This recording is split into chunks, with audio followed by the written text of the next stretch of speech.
Good morning. মোৰ নতুন এটা ব্লগলৈ আপোনালোকক আকৌ এবাৰ স্বাগতম জনাইছোঁ। এয়া গাড়ীত গৈ আছোঁ। এতিয়া ৰাতিপুৱা 7টা বাজিছে আৰু মই ওলাই কৰি আহিলোঁ।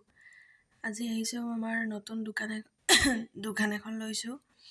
দোকানখনত আজি পূজা আছে। এয়া দোকানখন আহি পাই গ'লোঁ। এতিয়া ভিতৰত যাম। বামুণ আহি পোৱা নাই, পাব আৰু। তো তাৰ কাৰণে আমি সোনকালে আহিলোঁ অলপ। এয়া বামুণ আহি পালে। মই মাজে মাজে কৰিছোঁ ভিডিঅ'বোৰ, বেছি কৰি থাকিব পৰা নাই কাৰণ মই অকলে, যিহেতু গোটেইখিনি মই কৰিব লগা হৈছে। এয়া কাম কৰি আছোঁ। মাইকী মানুহ আৰু মই অকলেই। ভিডিঅ'টো যদি ভাল পায় প্লিজ লাইক কৰি দিব।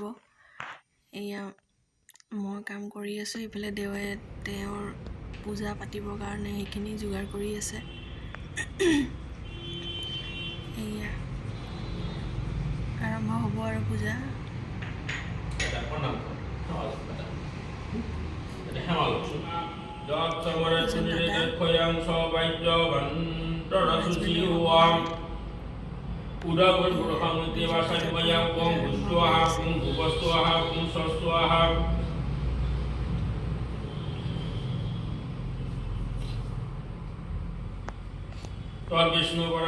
পূজা হৈ আছে। এয়া মানুহ অহা নাই, আহিব আৰু। বেছি মানুহ মাতা নাই।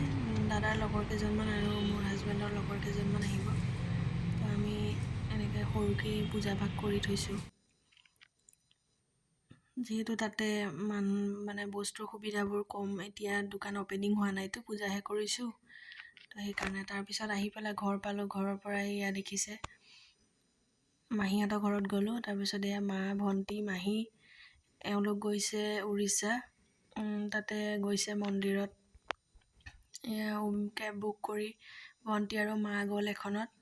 তাৰপিছত মাহী থাকিলে, মাহী নেক্সট বেলেগ এখনত যাব।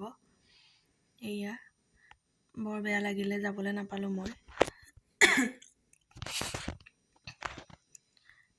গ'ল মা আৰু ভণ্টি গ'ল। এতিয়া মাহী যাব। এয়া মাহীও গ'ল। এয়া মাহী লগৰ হয়, তো তেওঁলোক গ'ল বাহিৰত। আমি নগ'লোঁ আৰু। মই আৰু ডাঙৰ ভণ্টি, ভাইটি, মোৰ হাজবেণ্ড, আমি নগ'লোঁ।